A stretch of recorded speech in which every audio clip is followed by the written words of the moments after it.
Ô, Walter, do ponto de vista da tática política, uso dizer, do ponto de vista da estratégia, você acha que a campanha eleitoral e um eventual novo governo Lula, ele deve ser uma força restauradora da Constituição de 88 e da Sexta República, que foi também chamada de Nova República, ou ele deve criar uma nova Constituição e, portanto, a bandeira da Assembleia Constituinte jogaria um peso importante, como jogou em outros países no início do século, é o caso da Venezuela, do Equador, da Bolívia. Qual é o caminho do ponto de vista da tática de maior prazo, na tua opinião?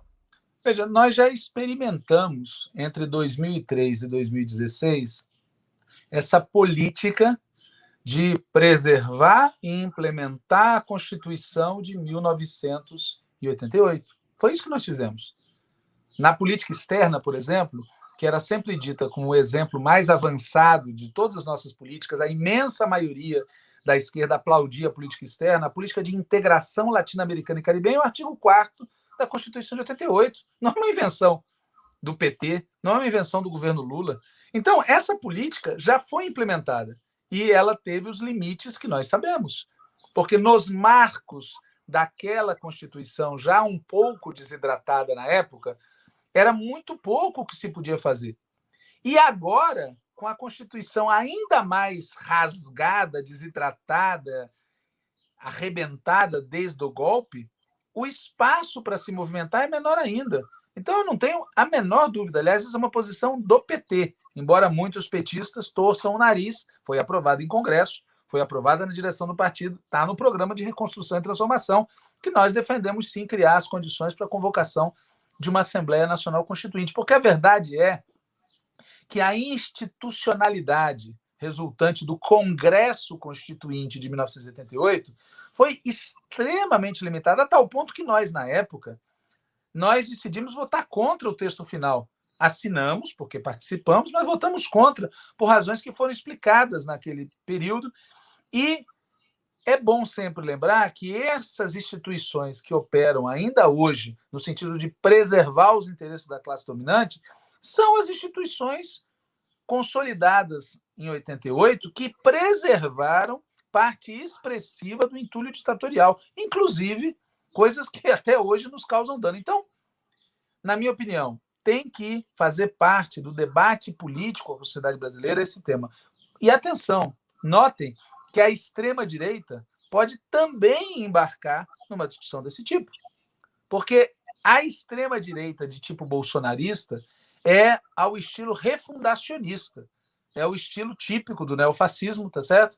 É refundacionista. Se nós não ocuparmos este lugar e dar a este lugar a nossa interpretação e as nossas motivações, nós podemos ficar no pior dos mundos, que várias vezes nós ficamos no debate político ideológico brasileiro, que é a gente ser acantonado, tá certo? E ser misturado com essa direita tradicional, conservadora, e ser atropelado por uma extrema-direita que passa a impressão de ser rupturista, passa a impressão porque, na verdade, eles, como aconteceu com o fascismo e com o nazismo históricos, eles são instrumentos de preservação dos interesses da classe dominante num contexto de crise em que a classe dominante se sente ameaçada pela esquerda. É a contra-revolução em defesa da ordem. Claro, e em certa medida eles sequestram uma certa estética e algumas palavras de ordem, algumas posições da esquerda para o seu próprio benefício e dão o seu próprio conteúdo. Walter, qual que você acha que devem ser os próximos passos na luta contra Bolsonaro? Não, primeiro, eu acho que não são próximos, já são passos que a gente já deveria estar dando há mais tempo. Veja, quando a gente aposta na luta contra o Bolsonaro ser travada do ponto de vista da mobilização social combinado com a disputa institucional, qual é a nossa maior debilidade? A maior debilidade é que uma parte substancial da classe trabalhadora não está se engajando nessa mobilização.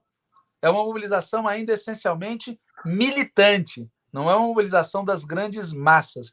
Isso tem a ver com o fato de que nós temos uma crise, de que tem o desemprego, que tem o desalento, tem a derrota sofrida. e principalmente com o fato de que a esquerda perdeu capilaridade social. Na minha opinião, um desafio imenso é levar a mobilização pelo impeachment do Bolsonaro para as periferias do país, para as periferias das grandes cidades, para as regiões onde mora a massa da população. É muito importante fazer ato na Paulista? Mas é muito importante fazer dezenas, centenas de atos nos bairros populares, em que as pessoas que às vezes não têm dinheiro para pagar um ônibus, ou pagar um metrô, ou pagar um trem para chegar até vão poder participar. Em segundo lugar, eu acho que a gente tem que aumentar a pressão sobre o Congresso. Porque, veja, mesmo que a direita gourmet se disponha a caminhar em direção ao impeachment, precisa furar o bloqueio do Centrão. O Arthur Lira, que se comporta como um imperador no Congresso Nacional, precisa enfrentar uma oposição parlamentar e de rua à altura. O que os caras estão fazendo é um escândalo. E ainda com as regras que ele aprovou de mudança no regimento e com funcionamento semi-virtual, é preciso parar os trabalhos. Eu fico muito escandalizado que, inclusive, os parlamentares democratas de esquerda, que gostam de falar da democracia, a luta pela democracia, continuam funcionando no modo parlamentar normal, quando você tem um governo claramente golpista e você tem um presidente da Câmara que protege, que passa pano, que concilia com esse tipo de coisa. Quer dizer, a casa continua funcionando normalmente? Como é que pode? Quer dizer, não é exemplo aquele desfile militar para pressionar o Congresso na votação do voto impresso? É inaceitável que se tenha votado qualquer coisa sob mira de uma arma. É um princípio básico da democracia, entendeu? Sob a mira de uma arma, o Congresso se recusa a votar qualquer coisa, porque isso contamina o ambiente.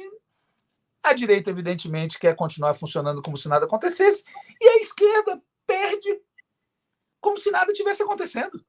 Então, eu de novo, apelo aqui para a experiência do Genuíno, que foi parlamentar por muitos anos, e é ele quem tem dito, tem que fazer uma oposição parlamentar selvagem,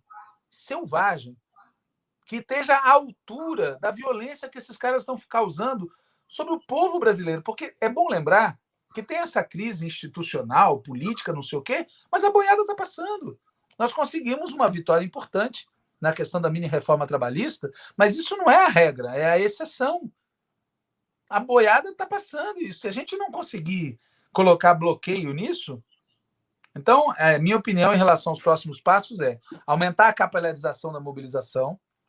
Segundo, aumentar a pressão sobre o Congresso e convocar, na minha opinião, nas próximas 2 semanas, uma grande manifestação da esquerda.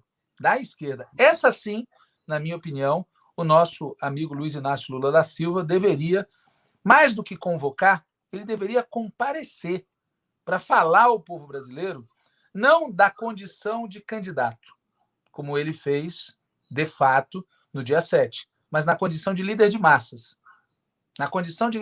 Que uma coisa é uma coisa, outra coisa é outra coisa. Eu acho que numa atividade desse tipo, combinada e preparada antecipadamente, inclusive com as devidas medidas de segurança, seria muito importante a gente ter uma fala do companheiro Lula, não do ex ou do futuro presidente Lula, numa mobilização daqui a umas 2 semanas.